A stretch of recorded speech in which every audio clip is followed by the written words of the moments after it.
welcome back to Map the Maze. So it's still September and it's still Mindset Month. I'm not sure if that's actually a thing. Last week, I talked about being conflict curious, just those of you who've forgotten. And I'm hoping that you were able to introduce some curious elements or curiosity to your life, particularly if you are experiencing mediation at the moment.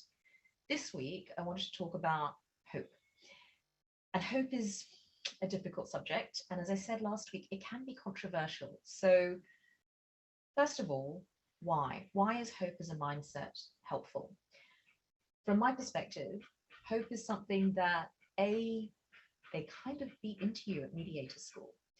And the reason is that often when people are in conflict, often when they are in mediation, it can be really difficult, if not impossible, for them to see an end, to see a positive resolution to what's happening, that people can be very challenged to see beyond the constraints of the present. And so it's for mediators to keep persevering and saying, no, we know you can get this done. We have hope that you can get this done, even if you have lost hope yourself.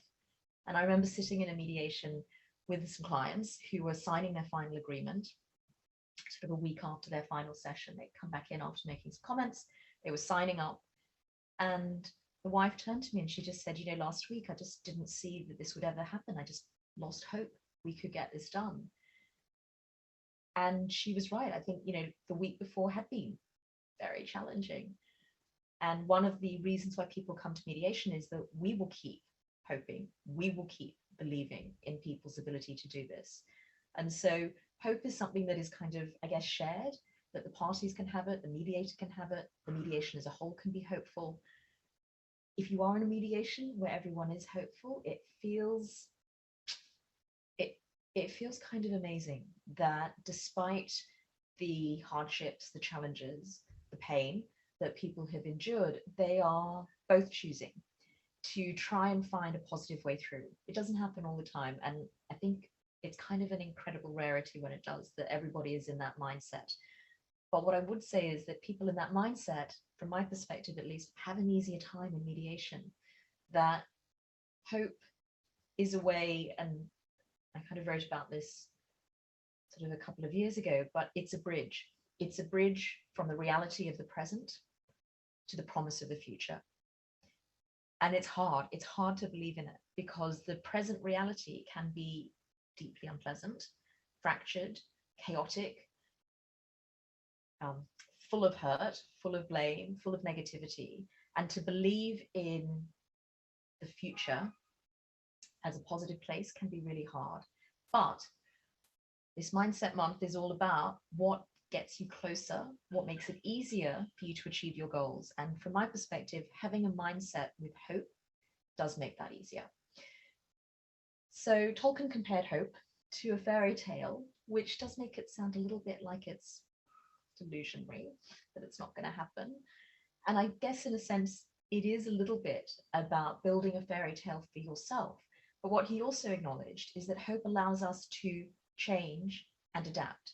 That if we have hope, we can face the future and envisage, we can imagine, we can use our creativity to think about what would a positive future look like. Michael Schreiner talked a little bit about the dark side of hope. So he said that hope and despair are two sides of the same coin. Both of them are trying to determine what does an unknown future look like. One looks at it with positivity and one looks at it with negativity. And again, that's my question to you. I'm not saying you need to be hopeful. I'm not saying that everyone should be hopeful. I guess what I'm saying is, if you are in a mediation, if you are in a conflict, which of those mindsets, hopeful or despairing, do you think will get you closer to achieving your goals? Which of those will make your life easier to live, your mediation easier to navigate? From my perspective, it's pretty clear.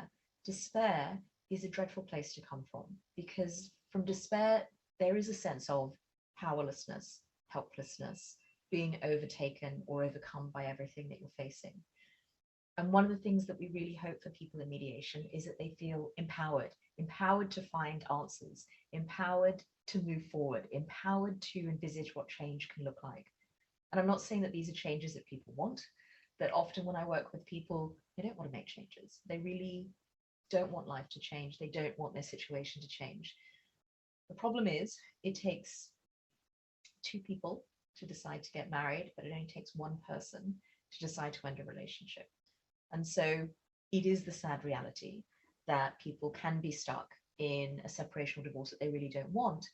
But from my perspective, even if you don't want it, do you want to feel despairing about what the future is like? Will that make you feel more empowered? Will that help you to achieve what you need to make your life better going forward? Or do you want to feel hopeful? Do you want to think, it's not what I want now, how do I make it better for tomorrow? From my perspective as a mediator, that seems like a no-brainer, that I would want all of my clients to experience that sense of hope, that they can achieve things, that they can believe in themselves, that the future can look better than the present does, whatever that future looks like.